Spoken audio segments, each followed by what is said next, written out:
Operation टायगरमुळे आणखीन एकदा राजकीय घडामोडींना वेग आलेला आहे। नाशिकचे खासदार राजाभाऊ वाजे यांनी मात्र उद्धव ठाकरे यांच्या सोबतच राहण्याचा निर्णय घेतलेला आहे आणि त्यामुळे मी कुठेही जाणार नाही अशा पद्धतीची भूमिका राजाभाऊ वाजे यांनी घेतलेली आहे। आणि याच विषयावर बोलण्यासाठी माझ्यासोबत नाशिक शिवसेने ठाकरे गटाचे नेते आहेत वसंत गीते।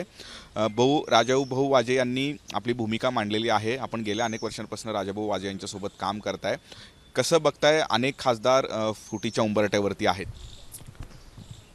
नाही, मला असं वाटतं राजाभाऊंनी याच्या अगोदर स्पष्ट केलेलं आहे की मी कुठेही जाणार नाही, मी उद्धव ठाकरेंबरोबर राहणार, पक्षाबरोबर राहणार। परंतु ज्या पद्धतीने 3-3.5 लाख मतांनी राजाभाऊ निवडून आले, लोकांनी निवडून दिलं, मला असं वाटतं उत्तर महाराष्ट्रामध्ये रेकॉर्ड आहे ते सगळं। परंतु त्यांना कधी मिटिंगला बोलवलं जात नाही, विश्वासात घेतलं जात नाही, त्यांचे अधिकार डावलले जातात, तरी तो माणूस खंबीर आहे। विकासाला निधी दिला जात नाही, कारण का तर त्यांनी या ऑपरेशन टायगरमध्ये आलं पाहिजे, आमच्याबरोबर आलं पाहिजे, पक्षांतर केलं पाहिजे। म्हणजे इतक्या खालच्या पातळीला जाऊन राजाभाऊंना हे सतावत आहे, त्याचं आम्ही साक्षीदार आहोत। आणि त्यामुळं राजाभाऊ जे कुठलंही कारण न सांगता त्यांनी सांगितलं की मी नाही जाणार म्हणजे नाही जाणार, कारण जनतेने दिलेला कौल आहे, ते राजकीय घराणं आहे, सामाजिक याच्यात काम करणारी मंडळी आहे। राजाभाऊंनी आमदारकी बघितलेली आहे, खासदारकी बघितलेली आहे, त्यांच्या आजीने आमदारकी बघितली आहे, ही शब्दाला जागणारी माणसं आहे, त्यामुळे राजाभाऊ जातील असं मला वाटत। हो, राजाभाऊ जात नाही असं आपलं म्हणणं आहे, पण शिवसेनेचे 9 पैकी इतर काही जे खासदार आहेत ते जाण्याच्या मार्गावरती आहेत, वेगळं गट स्थापन करतील अशाही पद्धतीचं माहिती मिळते। इतक्या वर्षांपासून आपण शिवसेना ठाकरे गटांसोबत काम करत आहे, उद्धव ठाकरेसोबत आपण काम केलेलं आहे, बाळासाहेब ठाकरेंसोबत आपण काम केलेलं आहे। नेमकं या सगळ्या फुटीमागे काय कारण वाटतं? नाही, मुळामध्ये ज्या पद्धतीने संपूर्ण देशामध्ये हा सगळा प्रकार चालू, तुम्ही पाहिलं बंगालमध्ये निवडणुका झाल्या, आता ते त्यांच्या पाठीमागे लागले, त्यांची फोडतोड चालू आहे, आमदार फोडत आहे, खासदार फोडत आहे, ED CBI ह्या सगळ्या गोष्टीचा ते वापर करतायत। तन मन धन जे काय वापरायचं आहे त्यांना ते सगळं वापरत आहेत। आणि मग अशा गोष्टींनी ज्यांच्या हाती सत्ता तोच पारधी असं तो जो आहे मन, त्यातला हा सगळा प्रकार आहे। आणि त्याच्यामुळं हे काय आज नवीन नाही आहे, हे पहिले महाराष्ट्रामध्ये त्यांनी चालू केलं आणि तिथं ते यशस्वी झाले असं त्यांना वाटतं, परंतु लोकसभेमध्ये जनतेने त्यांना धडा शिकवला।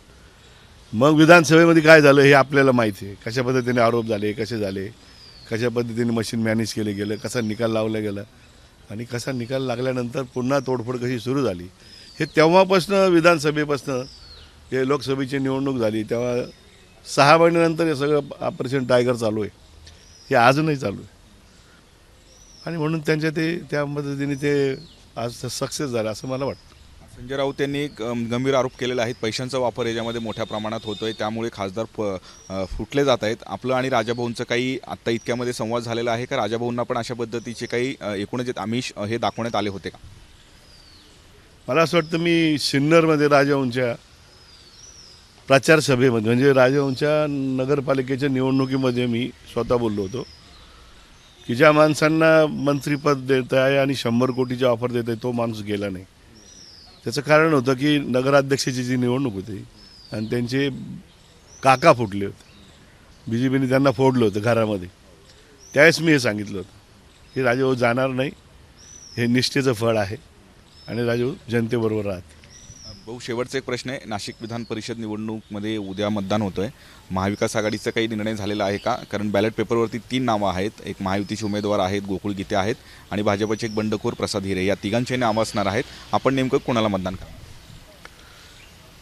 नाही, त्या गोष्टीतून मी तुम्हाला परवा पण तेच सांगितलं की संपर्क प्रमुख मेर्लेकर साहेब हे गेली 3 दिवसापासून नाशिकमध्ये आहे आणि ग्रामीणचा दौरा करताय। आमचं मतदान BLO नेमण्याचे कामकाज चालू आहे, तिथं ते दत्ता गायकवाड ही सगळी मंडळी ग्रामीणमध्ये फिरते आणि ते आज आम्ही सगळे एकत्र बसून घटक पक्षाच्या मंडळींना बरोबर घेऊन आपल्याला कोणाला पाठिंबा द्यायचा त्याचा विचार नियम करून कोर कमिटीच्या बैठकीमध्ये आम्ही त्या दिवशी ते जाहीर करू।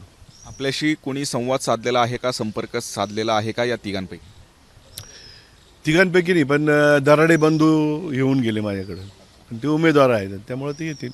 आणि आपण त्यांना पाठिंबा देणार आहोत? नाही, तो काय विषय पक्षाचा आहे, पक्ष जो आदेश देईल तो। तर अद्याप नाशिक विधान परिषद निवडणुकीत कुणाला पाठिंबा द्यायचं हे ठरलेलं नाही आहे, पण आत्ता ज्या पद्धतीनं ऑपरेशन टायगरच्या घडामोडी घडतायत, राजकीय घडामोडींना वेग आलेला आहे. नाशिकचे जे खासदार आहेत राजाभाऊ वाजे हे उद्धव ठाकरे यांच्या सोबतच राहतील, एक अशा पद्धतीची प्रतिक्रिया जी आहे ते नाशिक शिवसेने ठाकरे गटाचे नेते वसंत गीते यांनी दिल्याचं आपल्याला बघायला मिळतं. किरण गोटूर, जय महाराष्ट्र न्यूज, नाशिक.